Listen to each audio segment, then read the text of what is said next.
আর এগুলো দেখে আমার মন একদম খারাপ হয়ে গেছিল, কি বলবো। আমার বাইকের কাজ চলছিল আর সেই মুহূর্তে একটা ফ্রেন্ড ঢুকে গেল তার বাইক নিয়ে, কাওয়াসাকি নিনজা 350 সিসির বাইক নিয়ে।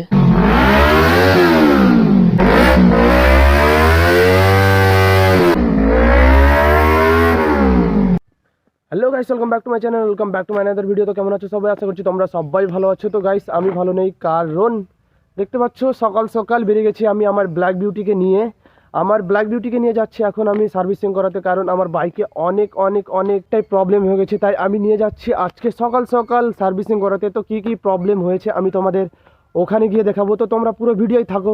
সো গাইস, গ্যারেজে আসার মাত্রে আমার বাইকের কাজ স্টার্ট হয়ে গেছে। তো তোমরা দেখতে পাচ্ছ আমার ব্ল্যাক বিউটিকে কত সুন্দর করে জল দিয়ে ধুতে লেগেছে। গ্যারেজে আসার পরপরই আমি ওনাকে বলে দিয়েছি, দেখছেন আমার বাইকে কত কাদা লেগে আছে। সে বলল কি কোনো ব্যাপার না, আমি বাইককে একদম তোমার ধুয়ে নতুনের মতো করে দিচ্ছি। আমার ব্ল্যাক বিউটিকে জল দিয়ে ধোয়ার পর, মানে আমার বাইককে জল দিয়ে ধোয়ার পর দেখছি আবার লেগে গেছে শ্যাম্পু দিয়ে স্নান করাতে। তো দেখতে পাচ্ছ কত সুন্দর করে আমার বাইক এখন শ্যাম্পু দিয়ে স্নান করছে। সো গাইস, আমার বাইককে শ্যাম্পু দিয়ে স্নান করানোর পর এখন চলছে বাইকে যত জল ছিল সব জলগুলো শুকানোর। সো গাইস, সেইখানে চলছিল আমার বাইকের জল শুকানোর কাজ। আর আমি চলে গেছিলাম খেতে, কারণ প্রচুর পরিমাণে খিদা পেয়েছিল। সকাল সকাল চলে এসেছিলাম কিছু না খেয়ে, তাই আমি খেতে চলে গেছিলাম। দোকানে গিয়ে কিছু একটু খাবার খেয়ে এসে দেখছি আমার বাইকের পুরো হালাত দেখতে পাচ্ছ কিরকম হয়েছে। একদম সিটও নেই, বাইকের ট্যাঙ্কিও নেই, কিছুই নেই সাইডে, দেখছোই। বাইকের ট্যাঙ্কি সিট খোলার পরেই আবার খুলতে লাগলো সামনের ভাইজার। বাইকের সামনে ভাইজার খোলার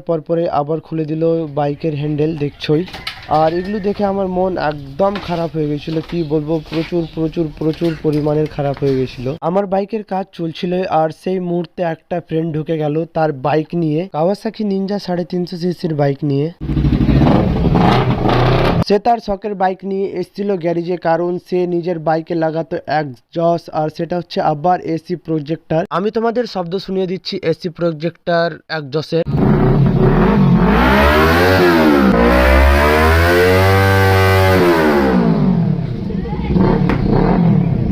সো গাইস, তোমরা তো জানোই কাওয়াসাকি নিনজা 300 সিসি বাইকে ডুয়েল সিলেন্সার, আর সেইখানে এসি প্রজেক্টর লাগিয়ে না কি বলবো, এত শব্দ হচ্ছিল, এত লোড শব্দ হচ্ছিল, তোমাদের কি বলবো, মনে হচ্ছে সেখানে আমাদের কানই ফেটে যাবে। সেইখানে একটু মস্তি করতে করতেই দেখছি আমার বাইকের সাইডের পুরো পার্টস গুলো লাগানো হয়ে গেছে। আর যেগুলো লাগাতে বাকি ছিল সেইগুলো লাগাতে লাগাতে একদম সন্ধ্যা হয়ে গেছে। দেখতে পাচ্ছ, দেখে বুঝতে পারছো একদম অন্ধকার হয়ে গেছে। সো গাইস, ফাইনালি আমার বাইকের কাজ একদম কমপ্লিট হয়ে গেছে। তো দেখতে পাচ্ছ পিছনে আমার বাইক। সো গাইস, সবাইকে মন থেকে অনেক ধন্যবাদ আমার ভিডিও পুরোটা দেখার জন্য, আর আমাকে সবাই সাপোর্ট করতে থাকো। তো টাটা গাইস, আবার দেখা হবে নেক্সট ভিডিও। টাটা।